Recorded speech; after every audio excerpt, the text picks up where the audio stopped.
Apakah Anda orang sibuk?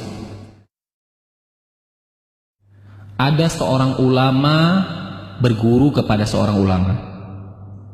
Selang beberapa saat, dia ingin melanjutkan belajar ke guru lain, dan sang gurunya berpesan, jangan tinggalkan membaca Al-Quran.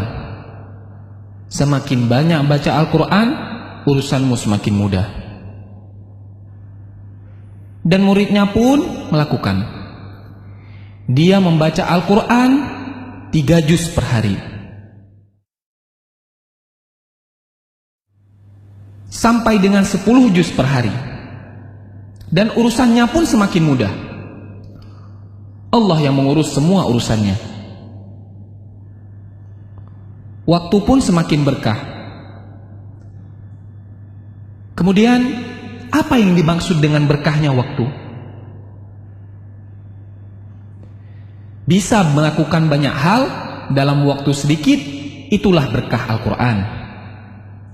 Al-Quran membuat kita mudah mengefektifkan manajemen waktu. Bukan waktu yang mengatur kita, akan tetapi kita yang mengatur waktu.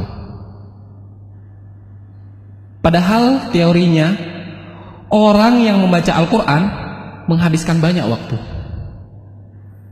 mengurangi jatah kegiatan lain.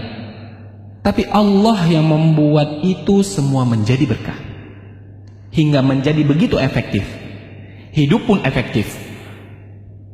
Dan Allah akan mencurahkan banyak berkah dan kebaikan kepada kita karena Al-Quran.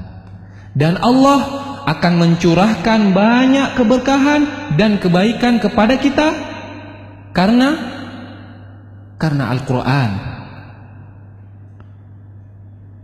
Salah satu berkahnya adalah membuka pintu kebaikan dan membuka kesempatan untuk amal saleh yang berikutnya. Dan salah satu balasan bagi amal saleh yang kita lakukan adalah kesempatan untuk amal baik berikutnya. Jagalah Allah, maka Allah akan menjagamu. Dan sebaliknya, waktu yang selalu sibuk sehingga hanya habis untuk urusan dunia yang terserah, bisa jadi itu adalah tandanya ada yang salah di dalam hidup kita.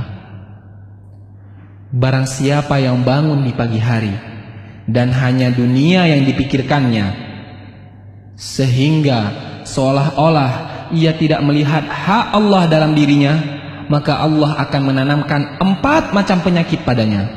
Yang pertama, kebingungan yang tiada putus-putusnya. Yang kedua, kesibukan yang tidak pernah jelas akhirnya. Dan yang ketiga, kebutuhan yang tidak pernah merasa terpenuhi. Dan yang terakhir, khayalan yang tidak berujung wujudnya. Keberkahan waktu yaitu bisa melakukan banyak amal kebaikan di dalam waktu yang sangat sempit dan sangat sedikit. Selamat membaca Al-Quran dan beraktivitas dengan berkah Al-Quran.